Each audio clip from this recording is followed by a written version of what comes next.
fazay.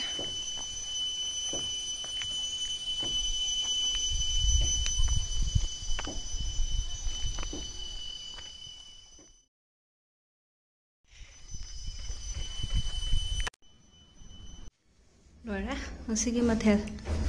Sigi sinane hawai maru adagi chawhai maru thongone ko bitham je su yaure na.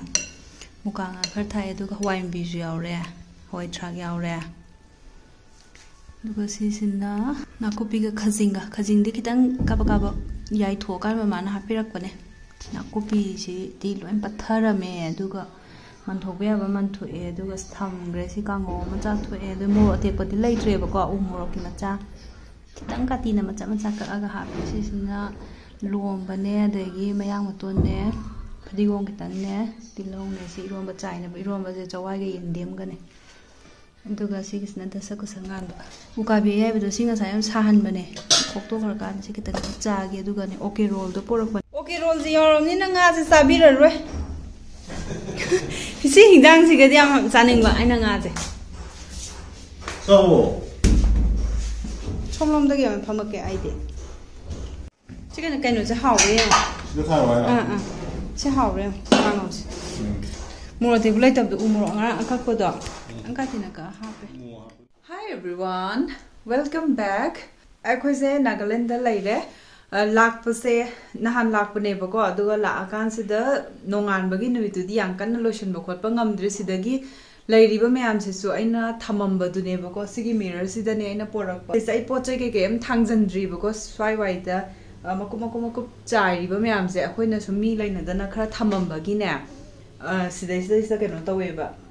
Sang Dopam, Changi Aduga portraying the tongue at Pamazangi. Says the lady Bamam, Zengo Urena, Sipora Pomam, the Nelo, and Makchai, regulars have the thumbs and Driana kitchen, Narang in the Mitsimadi. Akoina sangaman hingjang napi aduguma porpa myam do adugiduna hapchanba adagi hingjang napi sangaman maruina ko pidile patle aduga ina ngarang panyam sangi matam do man thokpa da ne khazinga kangho ngau tho e ngaton goma thongba sa pe akoina nga atawba se taw thoga porpa do ngaton ne pengba ne adagi ukabi ne aduga ke do por e ba ko adugi chana na ba ki semba sa ne ngarang gi numi chupa amadi kaino da dum loigre Janaba Tamzanba, Dagi, Mantopa, Kotpa, Yomba, Dugumba, Sadok, Sazin Mayamda, the Migi Pinaba, Kaidopa, Lotopa, Duma Mayam, the Matam, the Luenzangre, Nasi, Siga, Akanga, Swai, the lady, the sing I see you the Hapapa, La Poinit, and Kaima, Mukla Pangi, and Kaima, Papa, Zagrabane, a Dagi Sigi Sisilar, Conchili, Negan or Dagi, Cano Mama, to the Giller Pamale. Smaiter of a man lady cheering up Habasukra later, Metamona, at the Gitchak house, Japanana, Smiler, Metchak how do Magi Metamamagi Pigatonia to give poor great Piron Gombasidium, such a happen, Ria Piron, the Tabangapani, Kobani Amamamne, season at the Gisai Pochake lotion, and Nisi Poche lotion, but says that some side give me black lotion, but Momzangi got a topo quad back. Aduga lotion, let's say the ging aside. Ako si Wednesday marketing chatlu marketing says the yongchak lai rakpado adu yang han yongchak to 17 la kaino moi lupa chama pi ba ko adu handaki December gi tholak patadi yongchak khara yam pu thorok tare ma yam binana ba adu mai khandara meeting asai di adagi hinjang beans komba kai gomba khato dengarang lai panbi adu gomba kai khara pore ba ko adu money plant por ko do sai sing da ma tha kre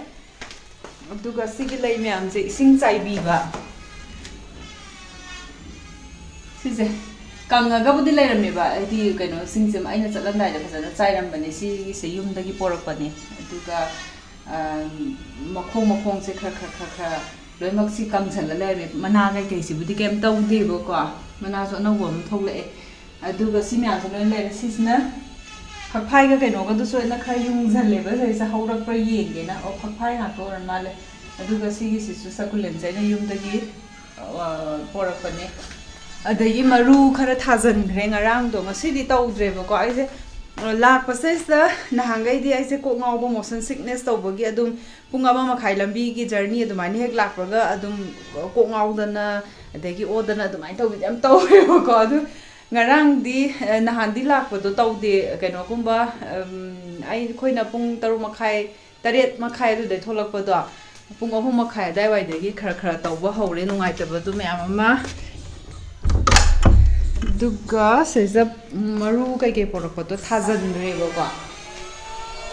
Sigi sisna lilium dune asi mama gi mayam hawbune aina phajai ne khara puglakpane se thajale go this is na hamuk lawramba kaino singdune leibak singdune sijama hawai truck size construction mayam tawri akoi mathak su tawri go ane makhonje yamna adum numit chupam tawle hawai truck maku chabi do adune adagi American pea do adu khitaga mane phadigom khara ne adu thajale aduga sigi chanam jina laiba du da sugumba yawbu do mayon chongba se hapchan yen toramine aduga sugumba sinsi de aina yumdagi porakpane yam phajana gamla do than ge ho ri bako phaje na katang manung se thana na bana yum se construction se ne akoi gi sigi hek mathak aina phi phawba ka ba do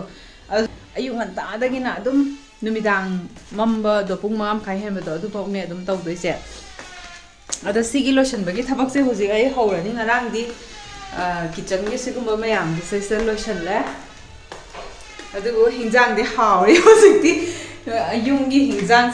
ga samane da ai se vlogging to taw ba ngam draba haibadi ai kitang rest taw pam ba ko pudi haibadi hidak to numidang no mamang da di motion sickness taw bu phana na ba na hidak se sabagi wane doishu ko ngaw ko bde nam phawraga khangjallaga khoi se yam kanjalalaga thambam lai bu haksang se yam wahan bedo adumaina oi ba sise lapu je khoi yum da heklak pa lapu ne khudak ta kaklak pa aina no mamang da sakka do mamang da yum da chatlaga pochai edi athaba ga ki lawruba adu gi do adai da herbs nu ama lawre dagi yongchak eng halage yamdra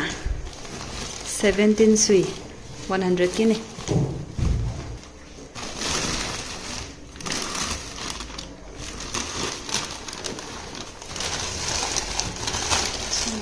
kiwi ma sigi akhoi na lakpa matam se se na mu orchid myam le ho bo kwak lei do violet color do as phajana yom ge sal ho re go hek lakpa ga ni adu han u jan mamli dore pung manga ga minute homari chatle ko se youre do ning halake phajadra mo kwak lei ji siong ei chata asom side ta yeng adam phajan asi jam phajan ne na hamuk tiam ta ning na ko sali da hawai thak ke je ngoyam pa le se moina sigi keno se hangama se lai ru nu hai ri ye kada tadi go ma tu jong hangam se lai ru nu se hi o hai ri na sai lai bu din le ga te ga sai da lotion lagi pung se habedi thengjandri ngai da chak ising tawdo hore na thenggrani bo ko na tradia aduga ingba se sidai sa khu ingam tawe khu ingama haise ya phasana ingra jane khoi gi winter da December ga yor kan da ga ingba do phi ga ilaga ko ka kup do adumai ga tawbe inga bani hojik se sa loire hanam sem gre do lai se de hojik thap san bane tai myak se ngai seng do ga loin loi gre ko atagi kan loi na ma ngasi di phajana seng do khre adu somlong gi rek macha se si aina tham grabane sumaina aduga simadi na hamuki haiba tamogi sizna na ba table haiba do adu ne ba ko si kana tawdri unbox tawdri hangdri ba sam se khara di air dry di adum khara tawre de mai je lakte ba ko hojik se aduga ngasi gi cha oina thakjri nga sa ayuk to black coffee thae ba aduna cha jamna khawra adu masala chai du sema bine sigi zaina nga sai sengdo ko khot pa loi ba gi se ni se station na salam ba ko oh adagi sigi sina yendem do thana na ba por e ba ko adu du gi thajan re du ga sigi maka site ta lai bu do ma le ta mo na lo tho ga sa ba ya ni thama me ba ko cha se na masala chai do ba तेजपत्ता हापे सिंग ने इलायची की powder ने black pepper खितंग ने अदुमाइना ने मुल्लमने सिगे cup से हमना पिए बको cup से अनी ने बा स्पून मसा सिगे ने Sigi cup se set se ani ne ado tamodo aina ani makti porakone ba ma ado cha thaktam ni na ne coffee gumba thamina rasu na oda hojik dai ma thanda tha as ma su lai te ba cha se ha be ha ni manam khunung sin tor challi ni ai ti am chal boi do ni ngore oh thalle thalle Sidi seasonal redamna thamamasi simasu thamamasi phenna ba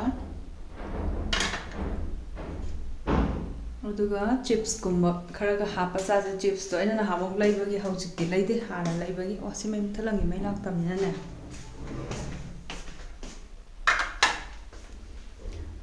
cha se ngasi ayuki cha thakta ba se keno man chan yam kuira ba cha se thaklakta ba man chan Masai yung tena poha katang haura kandu da black coffee da raga hobe kaino chatle ba marketing hobe marketing chatlabani na ne kaino tawdre songi side se bulosan gi ta di ne purak thabak se haidi